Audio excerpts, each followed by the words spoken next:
জামাতে ইসলামীর কাছে নিজের জন্য মনোনয়ন চেয়েছেন উপদেষ্টা আসিফ মাহমুদ সজীব ভুঁইয়া।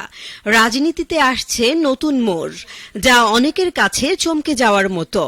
এনসিপিতে যোগ দেওয়ার কথা থাকলেও সেখানে পছন্দের পদ না পাওয়ায় ঢাকার একটি আসনে বিএনপি থেকে মনোনয়ন নেয়ার বেশ আলোচনা চলছিল। তবে হঠাৎ করে জামাতের মনোনয়ন নেয়ার সিদ্ধান্ত নেয় ছাত্র উপদেষ্টা আসিফ মাহমুদ সজীব ভুঁইয়া। এমন প্রেক্ষাপটে বিভিন্ন মহলে প্রশ্ন উঠেছে, বিএনপির সাথে এমন কি হলো যে মনোনয়নের জন্য জামাতের কাছে আসতে হলো? এর পেছনে কি কারণ থাকতে পারে?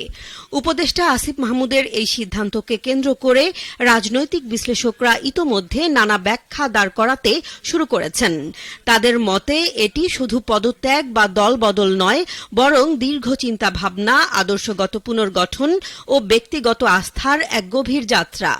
কারণ যিনি এতদিন সরকারি পৃষ্ঠপোষকতা ভোগ করেছেন, যিনি ক্ষমতার মূল কেন্দ্রবিন্দুর খুব কাছাকাছি অবস্থান করেছেন, তার হঠাৎ করেই ভিন্ন ধারার একটি রাজনৈতিক সংগঠনের সাথে যুক্ত হওয়া নিছক কোনো আবেগের বিষয় হতে পারে না।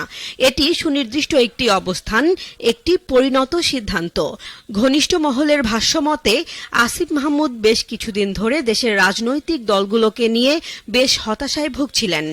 তিনি খেয়াল করেছেন, চলমান রাজনীতিতে জনগণের বিরক্তি প্রতিনিয়তই বাড়ছে।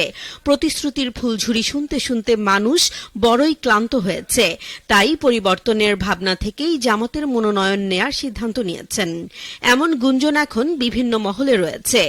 আসিফের ঘনিষ্ঠজনরা বলছেন, জামাতের মনোনয়ন নেয়ার পেছনে কয়েকটি কারণ বড় ভূমিকা রেখেছে, যার অন্যতম নির্বাচনের মাঠে জামাতের মনোনয়ন নেওয়া হলে সেক্ষেত্রে দলটির কোনো বিদ্রোহী বা স্বতন্ত্র প্রার্থী ভোটে অংশ নেবে না। তবে তার বিপরীতে বিএনপি আসন ছাড় দিলেও দলীয় সিদ্ধান্ত অমান্য করে বিদ্রোহীরা প্রার্থী হয়ে যাবে। এতে বিএনপির ভোট ব্যাংকের বড় একটি অংশ বিদ্রোহী প্রার্থীর দিকে চলে যাবে। এখানেই নির্বাচনে হেরে যাওয়ার সম্ভাবনা সবচেয়ে বেশি। এর বাহিরে ইশরাক ইস্যুতে বিএনপির সাথে আসিফ মাহমুদের দূরত্ব রয়েছে বলেও বিভিন্ন সূত্র নিশ্চিত করেছে।